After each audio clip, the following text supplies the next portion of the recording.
I'm going to show you how I made these golden flash tattoos that I have on my back. It's very easy and customizable as opposed to going to the store and getting the same designs that everybody has. As you've seen from the intro, my symbols are a bit unrecognizable if you don't watch the shows that I watch. The ones lined up on my back are from the show Avatar: The Last Airbender, and the one on my shoulder blade is from a show called Fairy Tail. But of course, you can use the same steps to do any design that you want. Alrighty, let's get started. All you need is some acrylic paint, which you could find at any craft store or even any store with an art section. And of course, you're going to need a paintbrush. As for the designs, you can do whatever you want. You could either freehand it or use stencils that you already have.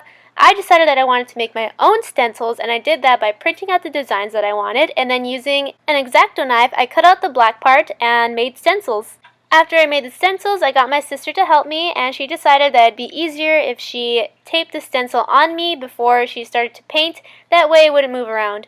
So if you don't have anybody to help you out, that's okay. The only reason I needed her help really was because I wanted to do this tattoo on my back, and I really can't do it on my own. But if you want to do, say, a tattoo on your arm, you could totally do it by yourself. Just grab your stencil, place it on your arm, and tape it to secure it.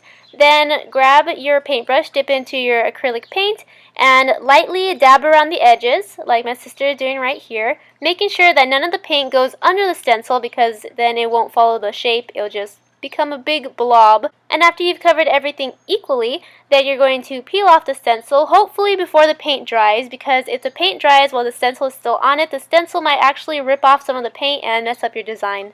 But that's okay if it's not perfect. It's going to be looked at from far away. It's not a real tattoo, so you don't have to worry about details. And if you really mess up, it's actually easy to take off. All you have to do is rub it, which is good and bad, because if you accidentally rub it, you may crack it. But if you want to take it off, all you have to do is rub it, so it depends on how you look at it.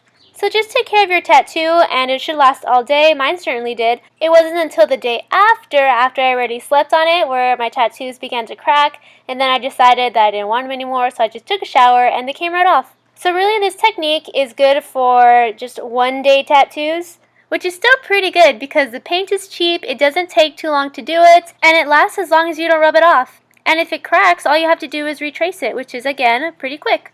So my sister has done air at the top, fire at the bottom. Now she is actually freehanding, yes, freehanding, the water symbol. And I am very impressed, April. Thank you very much for helping me. So the very last stencil is the symbol for Earth from Avatar: The Last Airbender. And now I have Earth, water, fire, and air on my back. And I absolutely love it. And then on the side, I have the symbol for Fairy Tail. But if you're not as nerdy as me, all you have to do is find a design that you really like, create a stencil out of it, and then paint it on yourself or find someone to help you out. Thank you so much for watching this video. If you enjoyed it and don't want to miss out on any more DIYs, be sure to click that red subscribe button if you haven't already, and then give this video a big thumbs up, and I will see you next time. Bye!